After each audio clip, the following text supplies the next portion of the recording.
Bonjour et bienvenue dans le Laniakea Museum. Cette semaine, on va parler de Hitman. Ah, très bon jeu. Oui. Non. Très bonne adaptation de jeu au cinéma. Toujours pas. Ah, tu me rassures. Très mauvaise adaptation de jeu au cinéma. Et quoi?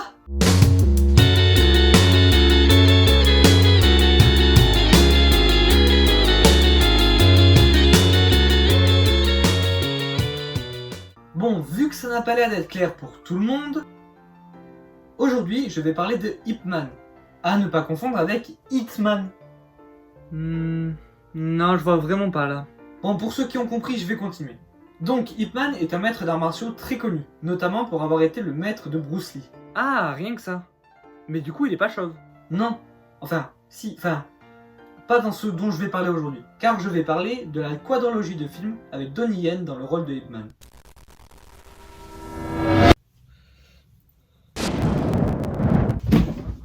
On est où? Jolie la rêve de Doctor Who, vous faites. Quoi? Ah oui, d'accord, je l'ai. Mais du coup, vous êtes qui et on est où? Où on est? Ah oui, c'est vrai, j'ai pas eu le temps de te le dire. Bonjour et bienvenue dans le Laniakea Museum. Un musée sur un peu toute la pop culture en fait. Ok. Et tu es ici grâce à une machine qui permet de voyager à travers l'espace et le temps. Enfin, on n'est pas trop sûr de ça, on n'a pas encore bien compris comment ça marchait. Mais visiblement, elle a eu un problème alors que j'essayais de te ramener. Donc je vais aller voir le responsable de tout ce merdier et je reviens. Donc toi, mets-toi à ton aise, tu peux visiter si tu veux. Et si tu croises un scientifique, dis-lui que je le cherche.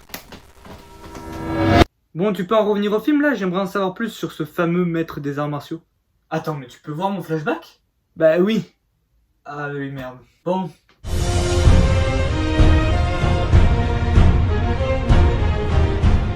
Donc, Hitman 1 commence à Foshan. Comme je l'ai expliqué, c'est là où étaient les écoles d'arts martiaux. Mais genre, il y en avait vraiment beaucoup. D'ailleurs, le film commence par un texte explicatif, ce qui est bien souvent un aveu de faiblesse de narration.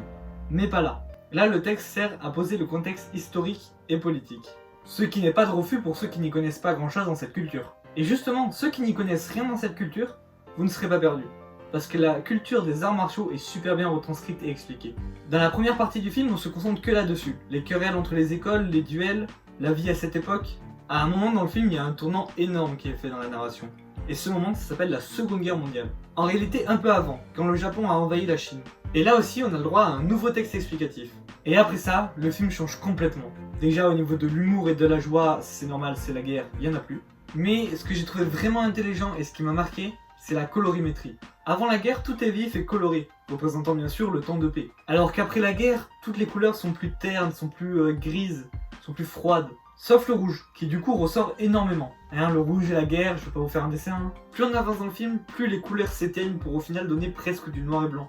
La menace de l'arme à feu est aussi super bien faite. Elle est peu présente, mais quand elle est là, elle est vraiment terrifiante. Parce que tu sais que les héros ne peuvent rien faire contre celle-là. Je pense notamment à un moment particulier. Ceux qui ont vu le film, vous voyez peut-être de quoi je parle, mais cette fois-ci, je vais vraiment rien dire.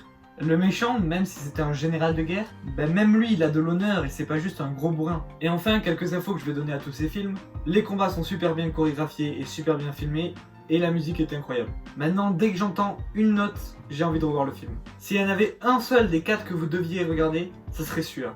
Déjà parce que c'est le premier, et ensuite parce que je pense que c'est le plus important. Pas forcément le meilleur, mais le plus important, oui. Ah ouais, c'est carrément mon ancien décor en fait. C'est au millimètre près quoi. Ouais, en effet, c'est bien ça. Hein. C'est bien refait, hein. C'est moi qui l'ai créé. Ouais, c'est même flippant à quel point c'est réaliste. Et d'ailleurs, il y avait quelqu'un qui vous cherchait dedans. Ah oui. Non, mais c'est un problème avec la PS5. La PS5? Bah ouais, la machine qui t'a amené ici. Ok, on va dire que c'est normal. Hein. Et juste comment vous vous appelez? Appelle-moi le docteur. Ah, déjà pris. Ah, alors le professeur. Ah, ça aussi déjà pris. Ah, bah appelle-moi Constant alors. Hein. Ok. La suite. Tu peux me laisser avoir mes flashbacks tranquilles s'il te plaît? Ouais, mais les gens commencent à s'impatienter. Bon, ok, je reprends.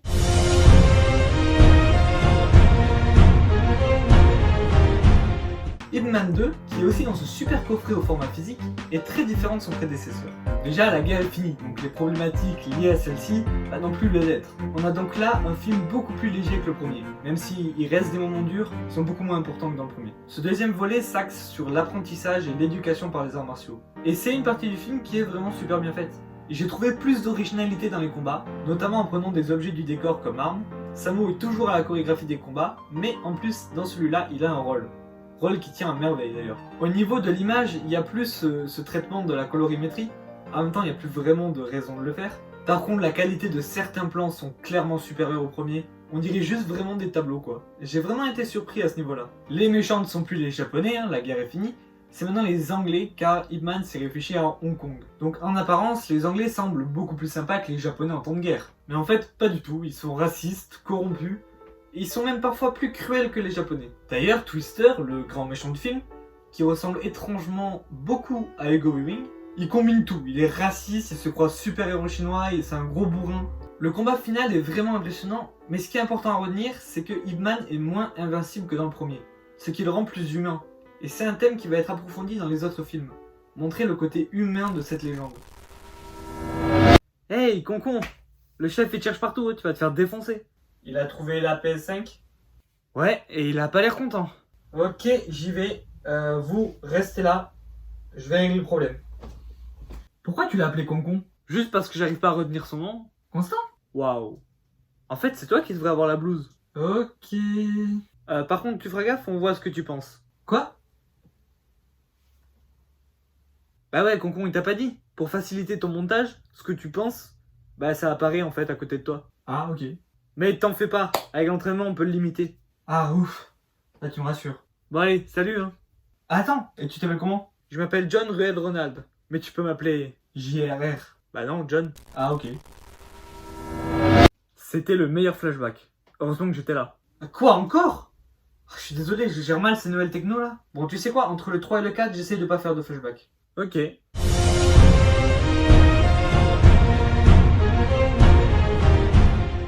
Dans Ip Man 3, on sent que la formule commence à s'essouffler.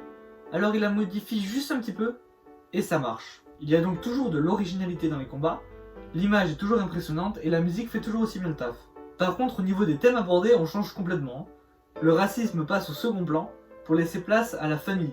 Et je note le travail incroyable sur le son, surtout pendant les combats. Comme je l'ai dit, il continue dans la lancée du second film, en se concentrant plus sur l'humain. Et je trouve que c'est dans ce film que Donnie Yen montre vraiment son plein potentiel d'acteur.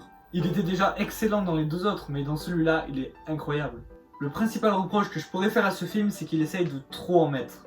Il y a vraiment 3 histoires dans le même film, du coup parfois c'est un peu brouillon. Par contre, juste le combat final tout seul vaut le coup de voir le film. Mais pas juste le combat final sur YouTube, non non, le film, parce que sans tout ce qu'il y a avant, il a moins de poids. Je l'ai vu il y a pas mal de temps le film, et pourtant je me souviens encore de certains plans dans ce combat qui sont vraiment super bien calculés. Ça donne presque envie de faire une analyse plan par plan juste de ce combat. D'ailleurs, je le ferai peut-être un jour, en vidéo bonus. Il y a tellement de symbolique juste dans ce combat.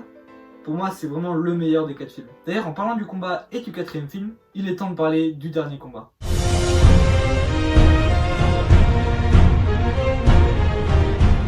Ip Man 4, le dernier combat, est comme son nom l'indique, le dernier de la saga. Sorti en 2019 en Chine et en 2020 en France. Et au cinéma, ce qui est plutôt important de le souligner. Et d'ailleurs, moi j'ai eu la chance de le voir au cinéma. Donc bien sûr, le film étant beaucoup plus récent que les autres, il est bien supérieur techniquement. Et bien sûr, comme toujours dans cette saga, les combats sont de mieux en mieux filmés. Là, on ressent vraiment la puissance de chaque coup, comme on pouvait s'y attendre au vu des précédents films. Bruce Lee est de la partie. Enfin, pas le vrai, hein, ça serait compliqué, mais un acteur qui joue Bruce Lee. Il y a d'ailleurs une séquence très cool qui rend hommage au vieux film d'action de Bruce Lee, du vrai cette fois-ci. La musique, toujours rien à redire, elle est toujours aussi bonne, et surtout dans les moments d'émotion. Le racisme est toujours un thème important, très important même dans celui-là. Le combat final est vraiment très impressionnant, les enjeux et l'ampleur de ce combat sont gigantesques, mais je vais rien spoiler parce qu'on rentre dans le cadre de la fin. Tout ce que je peux dire, c'est qu'elle conclut magnifiquement cette saga.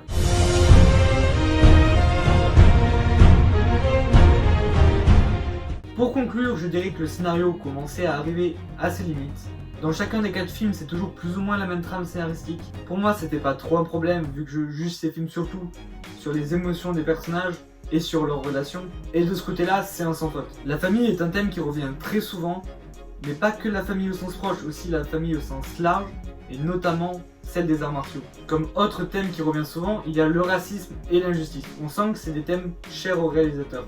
Je l'ai dit et je le redis, les combats sont géniaux, mon préféré étant le final du 3e film, mais il y en a plein d'autres tout aussi intéressants. Pour moi, c'est vraiment l'une des meilleures sagas d'arts martiaux, Et si c'est un genre qui vous intéresse, vous devriez vraiment l'avoir, vous ne le regretterez pas. Merci de m'avoir écouté.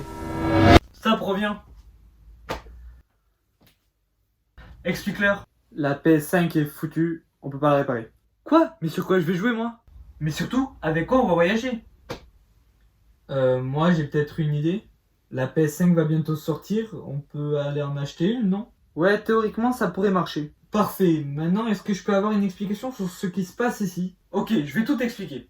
En fait, on a ouvert ce musée pour combattre quelque chose de super dangereux. Oula, et c'est quoi ça? Ah, on sait pas vraiment. Hein. Comment ça? En fait, on sait ni ce que c'est, ni ce que ça fait, ni quand ça le fait. Mais on sait que c'est pas bon du tout. Genre, fin de toute chose dans l'univers ou des trucs comme ça, tu vois. Et visiblement, on pourrait l'arrêter grâce à tes vidéos. Quoi? Ouais, moi non plus, ça j'ai pas trop compris. Hein. Je pense pas que ce sera tes vidéos qui vont sauver le monde, mais je pense qu'elles vont nous guider vers la solution. Et qui vous a dit ça? C'est ce téléphone qui est apparu au moment du portail de la PS5 et qui nous envoie des SMS, et dans le seul SMS qu'on a reçu pour l'instant, c'est ce qu'il y avait écrit. Mais vous êtes conscient que c'est peut-être un piège?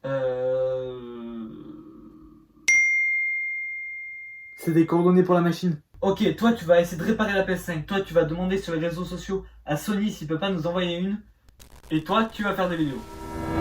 Mais en fait, en revoyant ces flashbacks, je me pose une question.